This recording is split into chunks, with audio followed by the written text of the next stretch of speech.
Yeah. And so welcome everybody to the June Bike Cafe on the topic of bike packing. And we are delighted to host Emiliana Stein from New Orleans, who's here to tell us all about it. And I am going to let Julie Kanji do the introduction for Emiliana because thanks to Julie, this idea kind of took flower here. So I'm going to let Julie tell us how do you know Emiliana, and tell us a little about Emiliana there. So thank you, Julie. Go ahead. Thank you. So, FCBC, we do a bicycle cafe once a month. We come up with a topic that might be something related to cycling. And when I was at work, I asked a couple of my coworkers, "What if you wanted to be in listen in on a bicycle cafe? What would you like?" And somebody mentioned bicycle packing. And the first person I thought of was Emiliana. And I was like, I got the right person that could do this bike cafe. I was like, why didn't I think of that before? But it was a great suggestion. And the way I know M is I used to live in New Orleans, and her and we would go to this event called NOLA Social Ride every Thursday. And that's how we met. And we were just huge cyclists out there. We were biking it. We bike everywhere in that city. And we were working volunteers at Bike Easy, which is an advocacy group in New Orleans. And just went to other bicycle cannonball rides. So and then our friendship grew. She's even been here in Fresno before. She visited me last year. I just saw her last month. So we've been friends for a while. And Em, do you want to take over from there? Yeah, sure. Well, welcome. I'm really excited to chat with y'all. Um, Bike packing is a passion of mine that I've really loved, and I've been doing it for the last decade. And I've done over 8 tours, and I really like sharing the knowledge that I've learned. And this is just the way I go about it. There's tons of different ways to do it, and there really isn't a wrong answer. I've definitely made my fair share of mistakes, and I hope I can kind of like guide everyone into not doing those things because it's so much fun. And I think everyone that wants to do it can. And I really hope that, like, given the right tools, like everyone should be able to enjoy this wonderful thing that we all love. So I guess with bike touring, I always kind of like to start with the planning because the bike tour really starts well before you get on the road. It's the planning of like, where do you want to go? How far do you want to go? What kind of gear do you want to take? What kind of tour do you want to have? Me personally, I've always done my own self-supported tours, but I have friends that have done like big group tours. There's a lot of websites out there that you could go and find. Let's say you want to do the California coast. There's tons of bike tour groups that will take you down, and they will have a support vehicle for you. You'll go with a big group. You might not know anyone, but you'll make lots of friends, and that's really fun. I've never done one, but I have definitely passed by a ton during my bike travels, and they're always very generous. If you're ever like on the side of the road trying to fix your bike tire, usually the support vehicle will stop and be like, "Oh, let me help you," which is really sweet. Um, then there's another kind of touring called credit card touring, where you don't need to bring any kind of camping gear with you, and you literally are just stopping into hotels or motels along the way, and just it's credit card touring. Like, you don't need to bring a bunch of food because you're stopping in the restaurants, you're stopping at the hotels. I also have never done that because I love the camping aspects of the bike packing. I love being at the campgrounds. I love meeting the other cyclists that are doing the same thing that you're doing. So what I typically do is what we call self-supported bike touring or bike packing. And is there another one? Oh, there's a vehicle supported bike touring as well. So you could, let's say you have a friend that wants to come and wants to participate, but they can't bike or they don't want to bike, but they want to drive, and they want to drive all your stuff and meet you at the campsite at the end of the day, which is really nice because then you don't have to carry anything. But also that does limit you on maybe where you could go, because there's plenty of roads that you as a cyclist can get on, but a car might not be able to. So that's something to keep in mind if that is the way that you are deciding to go about bike touring. So once you kind of decide what kind of bike tour you want to go on, picking your bike is a very important detail if you don't already have a bike. There's tons of specific bike touring bikes out there. There's tons of forms. I'm not even going to kind of go into that. The bike that I have is a Surly disc trucker. I actually have it behind me. Y'all can probably see if I move. That's her. But I've toured on her from day one. So she's been with me for the last decade. Her name's Riley, and I love her. But at this point, there's so many new touring bikes out there, and touring bikes typically are very similar to a road bike, but they're a little bit more upright so that you're not like hurting your wrists. And that is something that is a common injury with bike packing and bike touring, is since you're on your wrists so much, they'll go numb, and you really want to try to just like adjust your grip as you go. I've seen people put aero bars on their bike touring just to get a different position, and they swear by it. I've always just really focused on like, I gotta switch, I gotta switch, I gotta switch, and wear some good bike gloves. That's one of the things that I really think for myself has helped, is a good bike glove that has a good pad here. So once you figure out your bike, your gear is super important.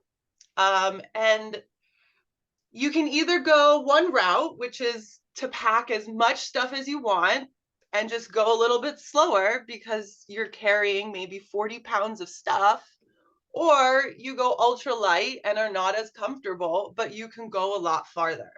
And I've done both. I have legitimately packed like 55 pounds of gear before. And then I've also gone like so light that I was like 15 pounds. I think the happy medium is somewhere in between there.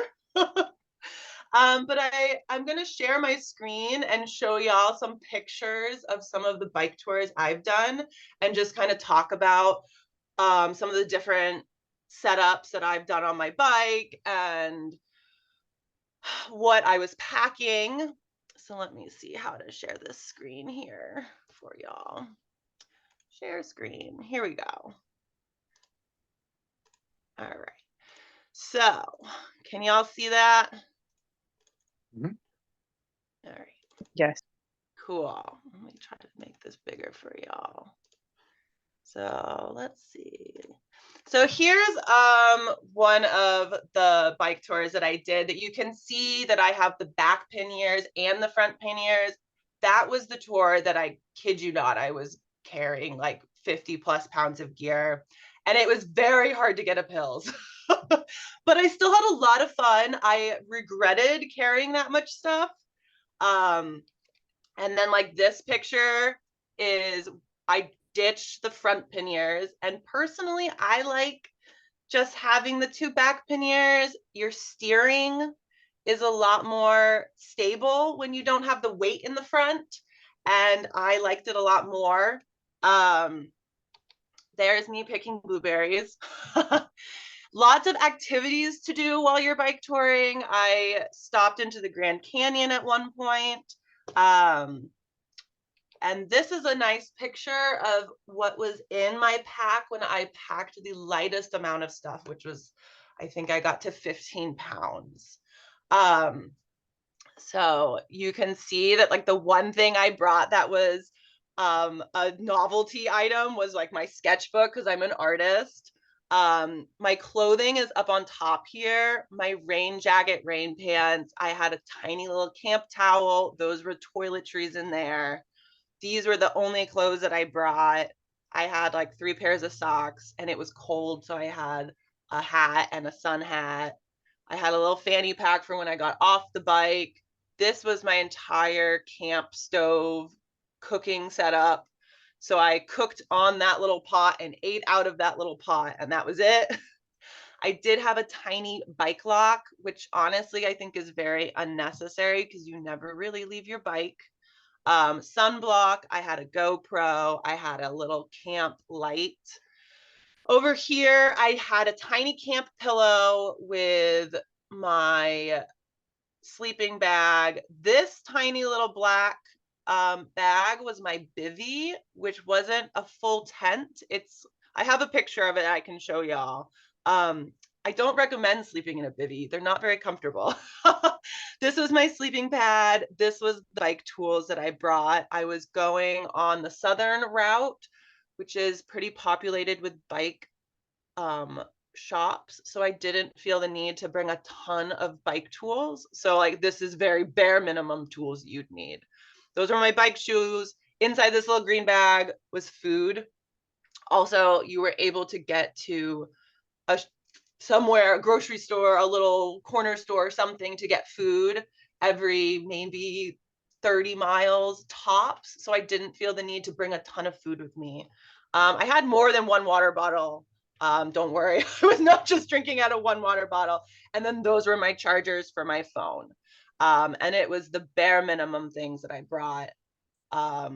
So you can see in this next picture, that's kind of a typical, like what it would look like when I was eating and cooking. I just ate right out of my pot that I cooked in.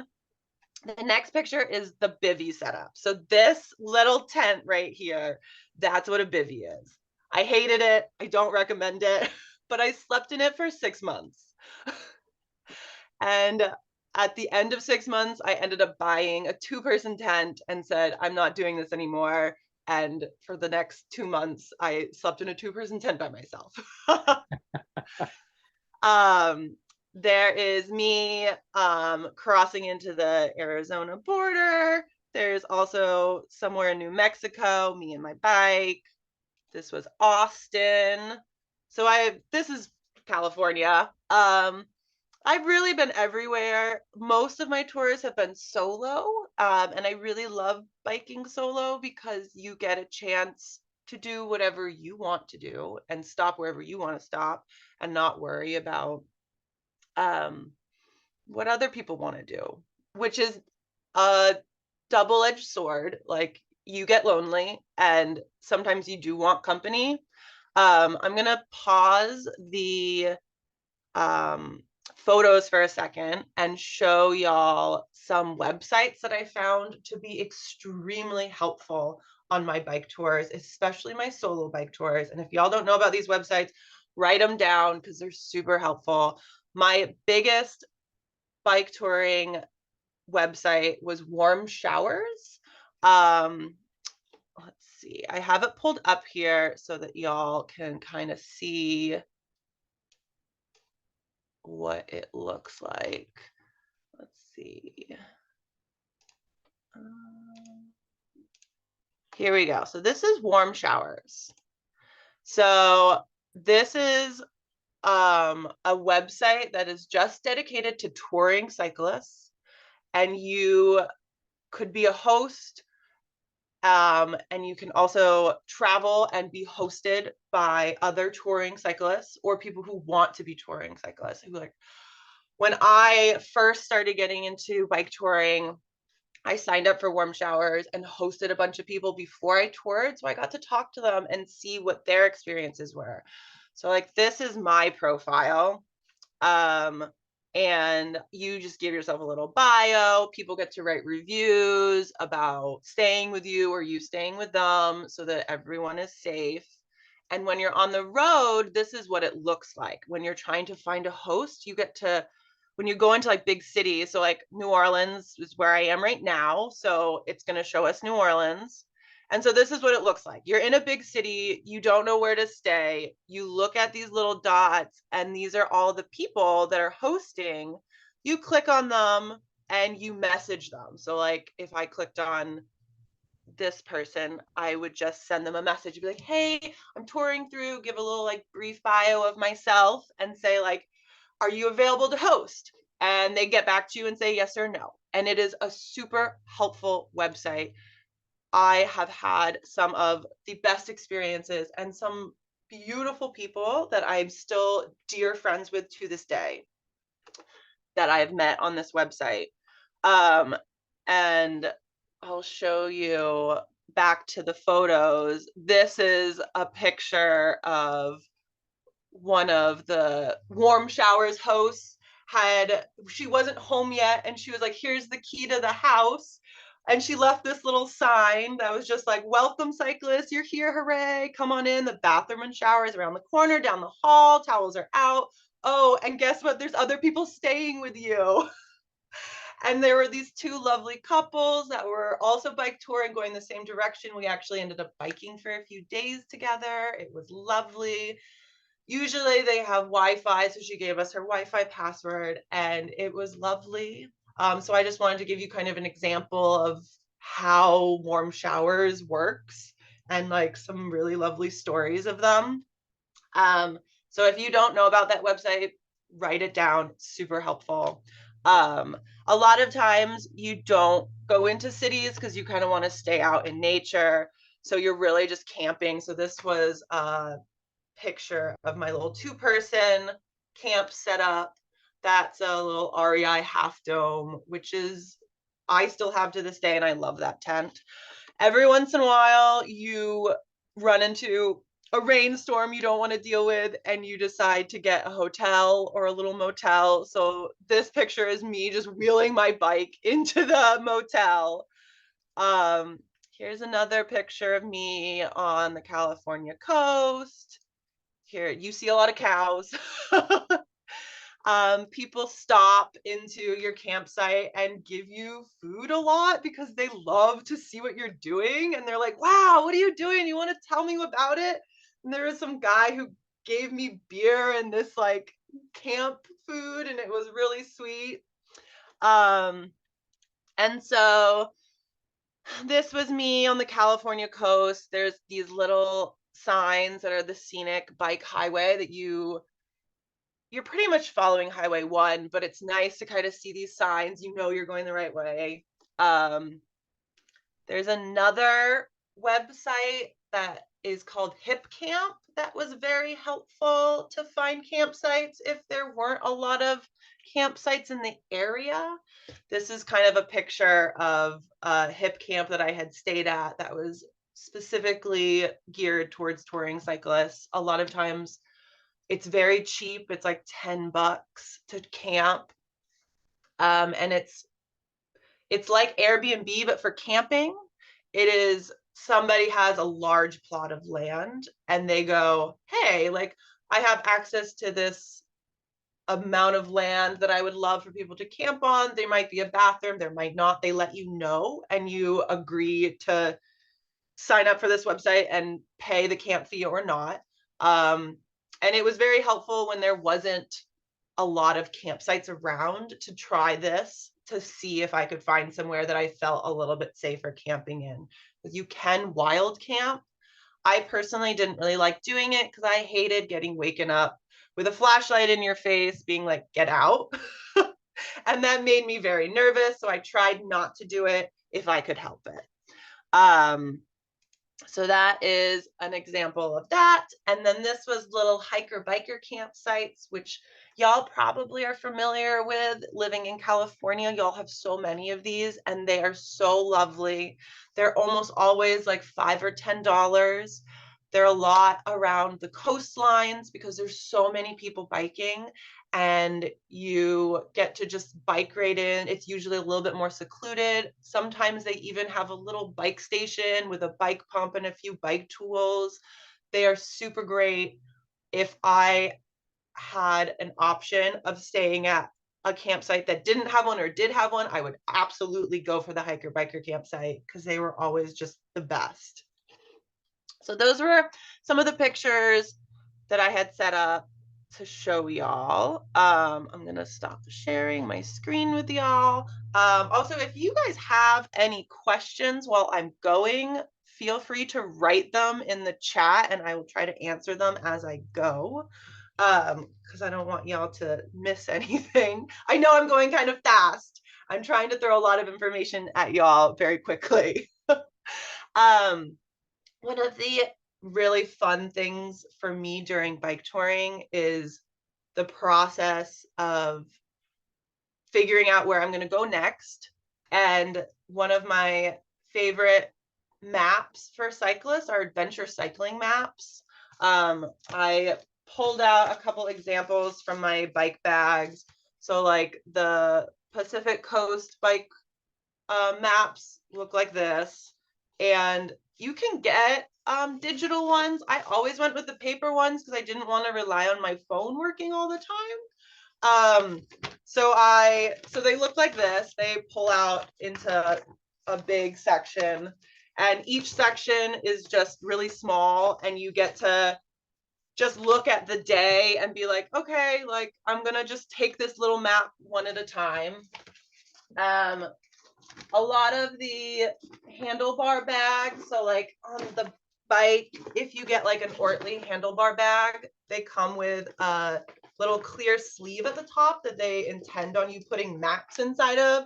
So while you're biking, you can look at the map and like see where you're going, which is super helpful. So like you can see this is the handlebar bag. This clips like right onto your handlebars, and the map sits like on front here, and it's waterproof, so if it rains, you're good.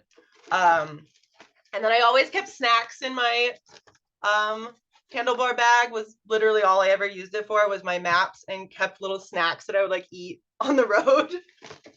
So those maps are super helpful. I'll actually go back to sharing my screen. Oh wait, we've got some questions. Let's see. Oh yeah, actually finding bike touring buddies is super helpful. So Warm Showers has forums, which are really helpful. I'm gonna go back to sharing my screen so I can kind of show you all this. Let's see, all right, screen sharing. Let's take this picture down. All right, so up on Warm Showers, there's forums here that you can find people who are, oh, is this the news forums? You can find people that are looking for like bikes. You can find people who are looking for people who want to bike with them. So you can kind of just scroll through all of this. There's also a website called Crazy Guy on a Bike, which I think I have pulled up too. Yeah, Crazy Guy on a Bike is a website that is just blogs and forums of people doing bike touring, and it's kind of a mess of a site, but if you look through it, you can find people who are looking for bike buddies to go bike packing with, which is great. So those are the two websites that I would recommend on finding someone else who wants to come with you. And then while I'm here, I'll also show you, let's see, there's the adventure cycling website. So, oh gosh, sorry. So the adventure cycling website looks like this, which is the maps that I was showing y'all. And you can see that if you, let's see, the routes that they have, it's all throughout the US and parts of Canada. But you can see that it's pretty extensive. You could go through any of these routes. So like this is the Highway 1 through California area that you could grab. And you can get the paper maps or the digital ones. Although I've never gotten the digital ones, so I cannot speak for what those look like. I only get the paper ones because I like having those. So I'll stop sharing that. But the adventure cycling stuff is super helpful. Great. I'm glad that that was helpful. Cool. Let's see.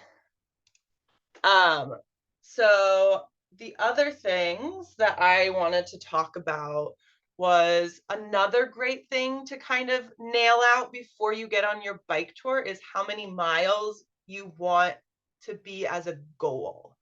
Like typically my goal was like, all right, I want to make 50 miles a day, which seemed like an easy goal, but sometimes when I live in the South and I'm used to flat terrain and I'm over in California and I'm like, oh, look at all these mountains.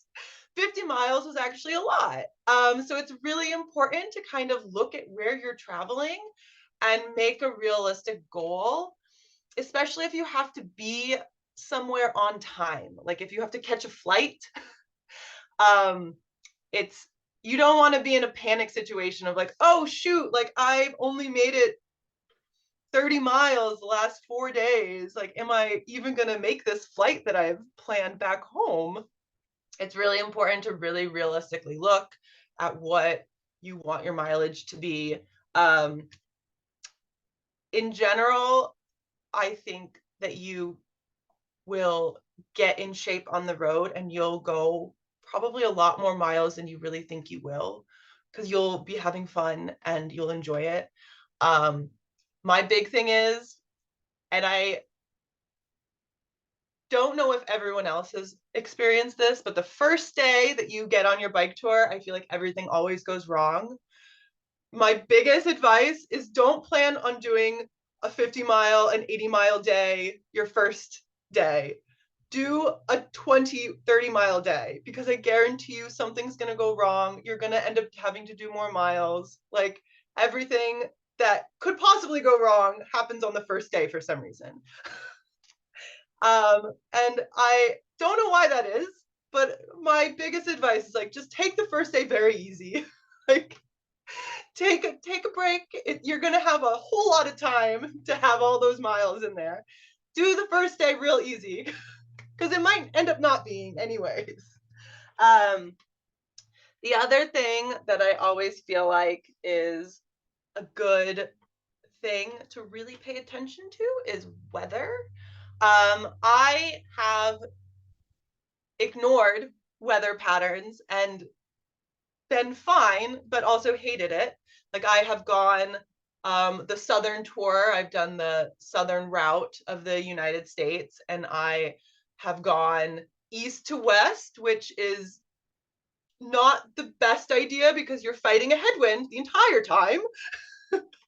And you can look at all these weather patterns and you can find you really, it's so much easier to just have a tailwind. Like, so I've ignored them and still had a lovely time, but also been like, why did I do that? I don't know. So pay attention to the weather stuff is really, really important to have a lovely time bike touring.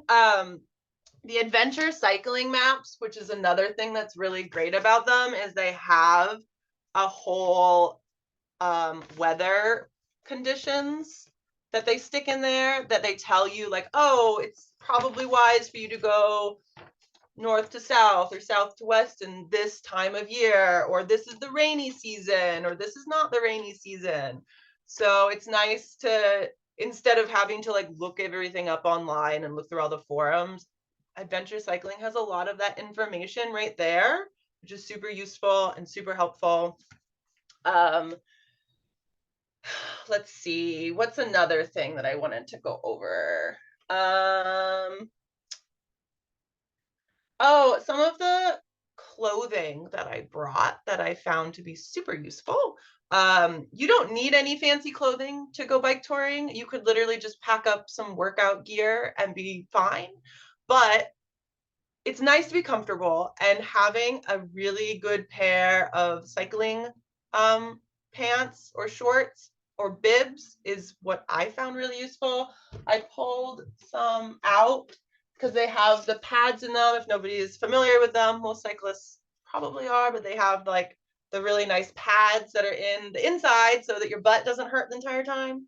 Also having a good saddle. Like my bike has a Brooks saddle. I don't know if you can see her. Oh, right there. I have a Brooks saddle, which I swear by. Definitely get mileage in on your leather saddle if you have just bought it. You don't want to be breaking it in on the road. It's miserable. Get at least, I would say at least 200 miles on it before you get out there. Let's see, what's the other question that we got? Oh, so warm showers is all over the world, which is really great to, like, I can go back to screen sharing and you can see where, oh, have you done any of the longer trails such as Caddy Trail or Mickelson Trail in South Dakota? I did do the entire Mickelson Trail in South Dakota before, and I loved it. And you can camp like all down that, and it was beautiful. I do remember buffaloes being a terrifying thing. Like they were like outside your tent at one point, and I was like, oh my gosh, am I gonna get like killed by a buffalo? But yeah, that was my experience with the trail. I loved it. But the buffaloes were terrifying. All right, let me go back to the screen sharing so I can show y'all the warm showers site one more time. Here we go. Let's see. How do I get here? Oops.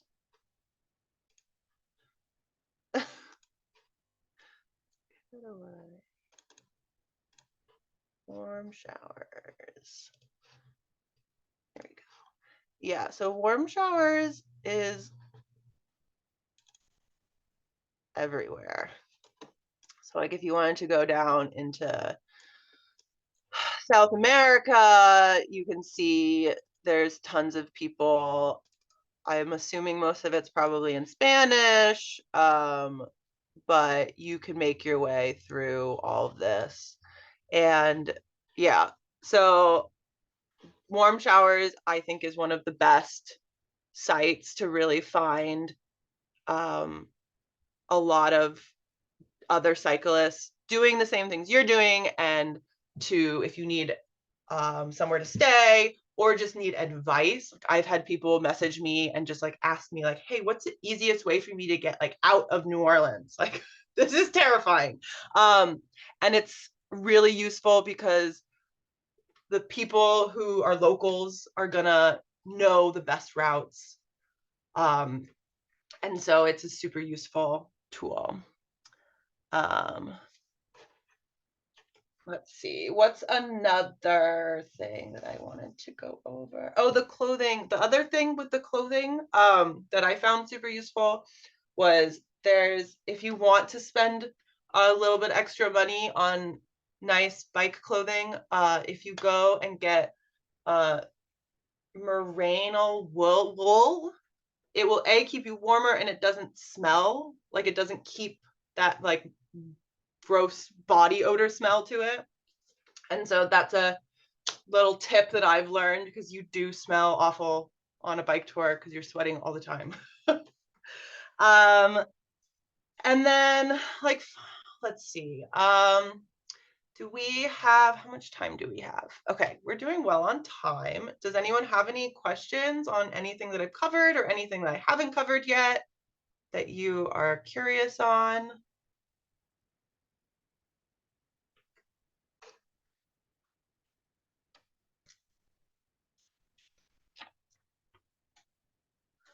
Yes, no, I guess not.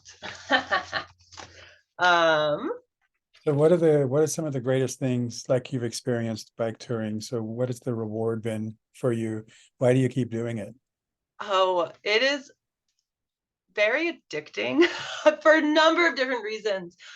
For me, I really think that it is the people that you meet on the road. It's the experiences of, you're not just seeing the landscape, you're feeling it, you're in the middle of all of it, and the amount of kindness that you find on the road is unlike anything you will ever experience. People will go out of their way to make sure that you're okay. If they see you, like, it's very common for a car to just be like, here's water.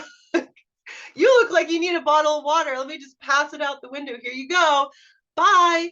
And it's super common for people to see you, just like you'll be taking a break, you'll be on the picnic table, and sure enough, like, someone's grandma will come up and be like, my late husband used to do this. Do you want to stay in my guest room? And I have absolutely taken people up on that. It's, you really find like little miracles on the road that you had no idea. You always get lost. I remember there was one time I was biking out of Yellowstone, and it was my birthday. I was like, this is gonna be the best day ever. Like, I'm biking out of Yellowstone. I'm gonna go and stop at this campsite that I've been excited to stop at. The campsite didn't exist. Like, it just was on the map and it wasn't in real life.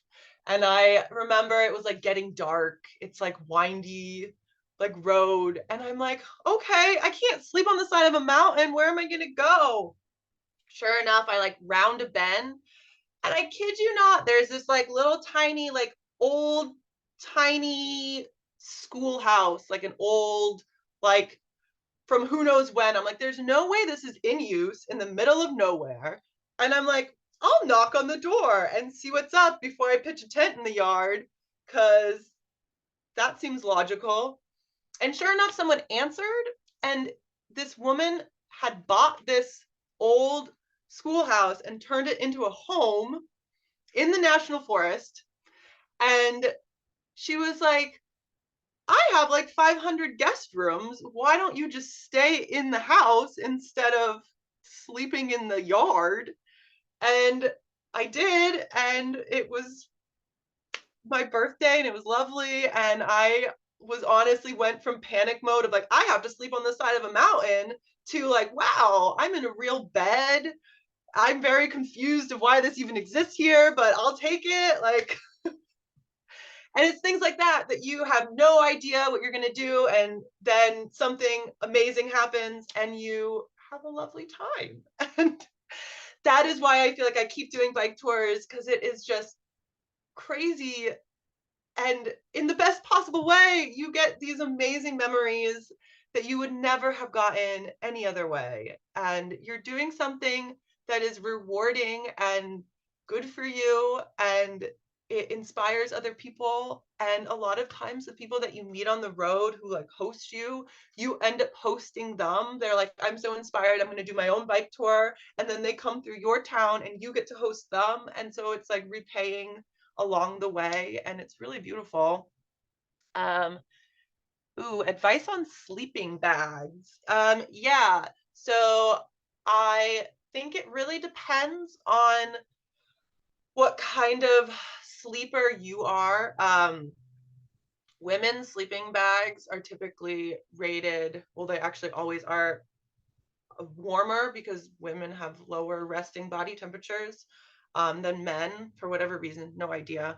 And it really depends on like how you sleep. Like, I'm an extra cold sleeper, so I definitely was like, I know that I'm only going during the summer fall time, but I'm going to get a 3-season sleeping bag so that I am not going to be cold. Or I'd even get a 4-season sleeping bag if you're really that cold of a sleeper, you really don't want to be cold. But for like, there's so many new sleeping bags out there. If you go into REI and talk to those people and like go through all the sleeping bags that they have, that's my biggest advice. REI has a lot of very knowledgeable staff, and y'all have it so readily available to you guys, which is really great. There's no REI in New Orleans. It's such a bummer. Have you done any sections where water supply is an issue? And any recommendations? Yes, sometimes there are sections that don't have water. You could go like 150 miles with no water, which is a lot. You're usually not going to make that in a whole day.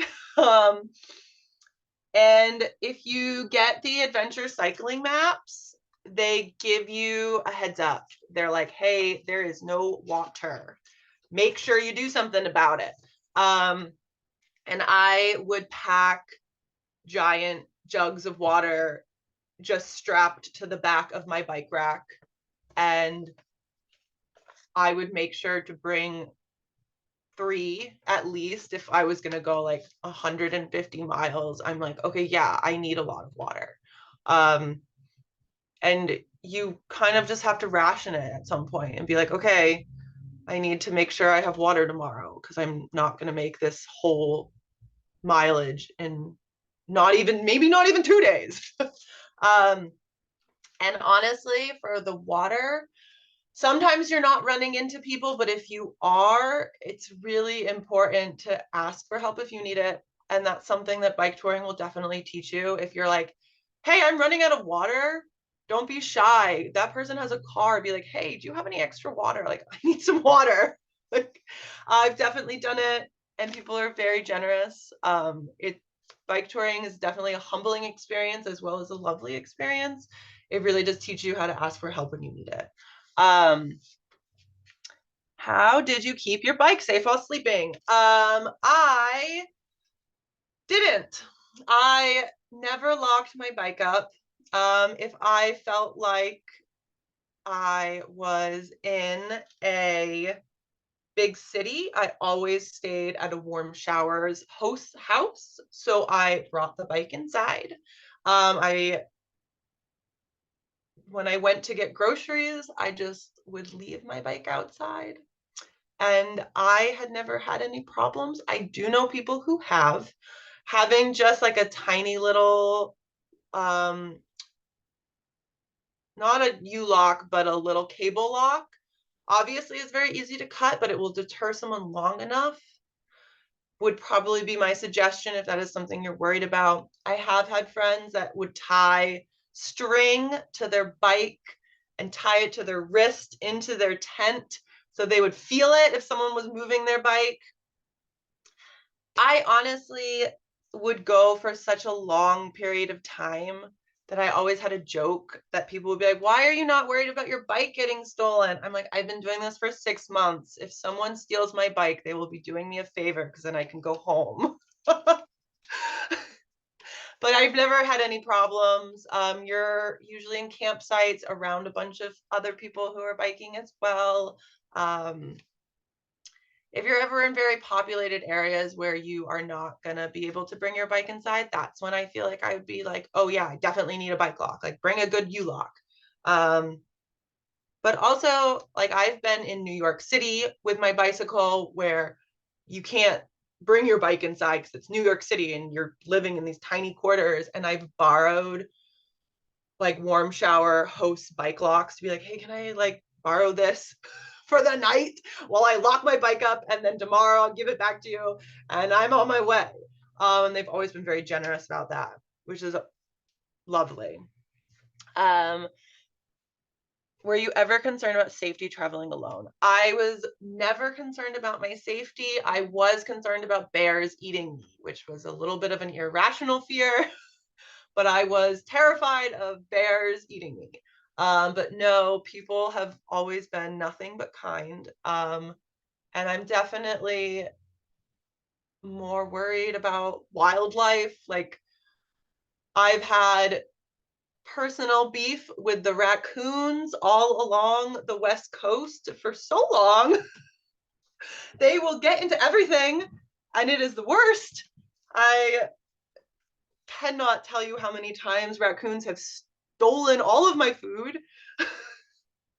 And I've had them like eat holes in my panniers before.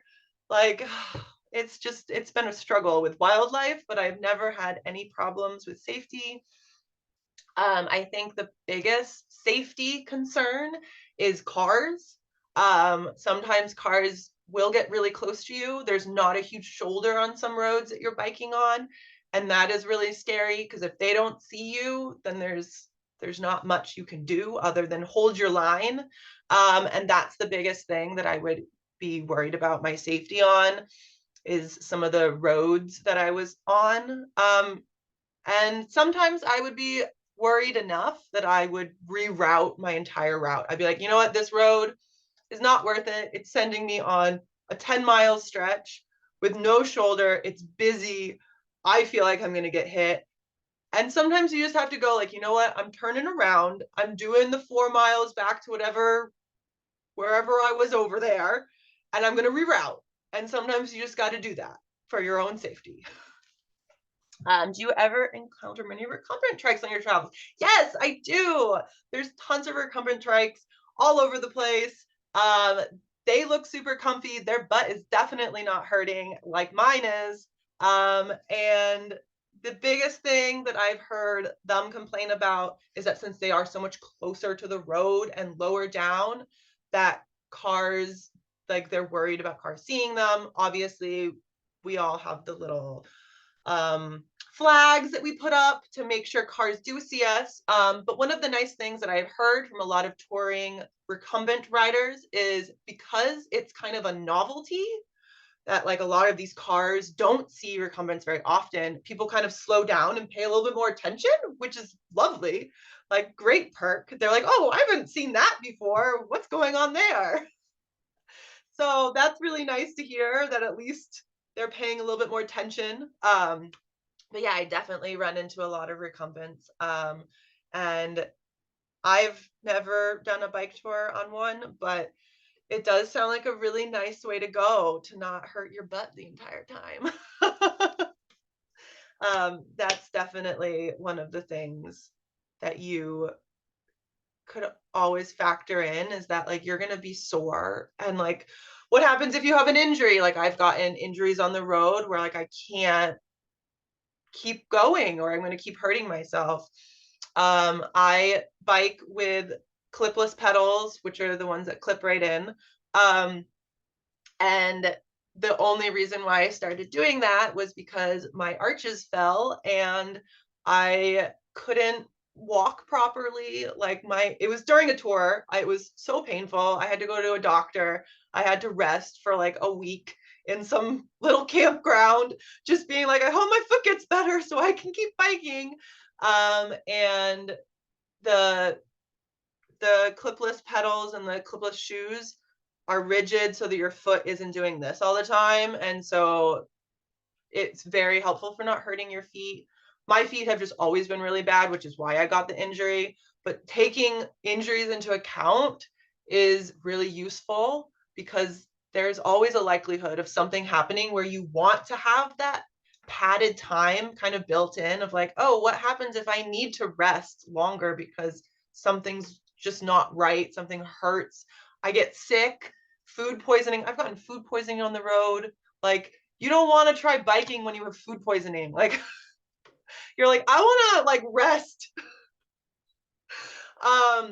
And somehow food poisoning seems like a very common thing. Like a lot of bike touring cyclists and bike packing people, I've always been like, oh yeah, I got food poisoning too. That sucked. So yeah, maybe I shouldn't be eating weird bar food in the tiny town that only has 20 people. Not sure what that is. Any mechanical issues and experiences that you can share? Yeah, so you're gonna get tons of flat tires. And that's an easy one. It's, you just take your time, you fix it, you patch it. Knowing how to readjust your brakes. I usually carry different brake pads. I have disc brakes on my bike. So learning how to fix the disc brakes and putting new pads in there is super useful, especially if you're going on a very mountainous route. You're using your brakes a lot. They're gonna wear down. Those were kind of the two biggest mechanical problems that I would have. There was one time that something had happened to my brake that was like stopping the entire wheel from turning, and I couldn't fix it. And there was like a bike shop was like 20 miles from where I was, and I ended up hitchhiking with my bike to the bike shop, and it was actually easier than I thought it was going to be. I was in America, and people have trucks here. And so I was able to easily hitchhike with my bike to the bike mechanic shop and get it fixed. And if I wasn't able to do that, I would have had to just stop and find someone who could have either let me like leave my bike somewhere and take me to the bike shop, or maybe I could have gotten on a bus and gotten to a bike shop that way, which it's always useful to know what the bus routes are and if they let you take your bike on there. If you are having any big mechanical issues, really useful. To use a solar battery charger. I do not. I don't rely on my phone for any navigational things. So the importance of my phone being charged was not important to me. I always charged it at night in campgrounds. I would like plug it into the bathroom usually, and I would like go make my camp food, and then I would come back and get it before I went to sleep, and it would be charged enough. It was also kind of nice to like give myself a break during the day to be like, oh, it would be nice to stop at a coffee shop for a few hours. Like, I need to charge my stuff. Like, I'm gonna just sit in this coffee shop and charge all my things. And so that was always kind of a nice little relaxing chore that I always kind of gave myself of like, oh, like I get to sit in this coffee shop for the next 3 hours because my stuff is charging and I don't need to do anything else. So I never brought a solar battery charger, but I do know people who have. And at the time, it didn't seem like it worked well for them, but the solar panels and solar chargers have come very far in the last couple years, and I'm sure you could find one that was much more useful. I think the thing that I've seen that I have not tried myself, but have been very interested in, that I think if people are interested in the solar batteries and the chargers, is there's the device that it attaches to your wheel, and as you pedal, you're charging whatever you need to charge. And I'm like, that's genius. Like, I would like that for my bike lights. Because you usually aren't biking at night, but if you happen to miscalculate and you're biking at dusk, you want your bike lights to work. Definitely charge your bike lights, definitely bring them, because it's terrifying to be on a road in the middle of nowhere with no lights, and there's no street lights, and you're like, oh shoot, what am I gonna do? Yeah, definitely bring lots of bike lights. Although I don't recommend biking at night, although I definitely had friends that swore by night riding during like the desert when we were hot, and in the Arizona desert, people were riding at night because it was the only time that wasn't just frying you like a fried egg. Oh, cool. Yeah, see? Where will my next bike packing trip be? There's a couple things that are on my list. If I can get out to Asia, I would love to do a bike packing trip over in Asia, but that would be for probably between 3 to 6 months. So I would need to take off a pretty big chunk of work. But there's a tiny bike trip that's in the US that I've really wanted to do for a while. It's called the Idaho Hot Springs Loop. And it is just like a big loop, and it just hits a ton of hot springs, which I love. And it sounds like kind of my speed, and I wouldn't have to take off a ton of time from work, and I would just be like maybe a 3-week trip. So it's kind of in between those two, see which comes first, but those two are definitely on my radar. We'll see. Trying to convince Julie to come out on a bike trip with me.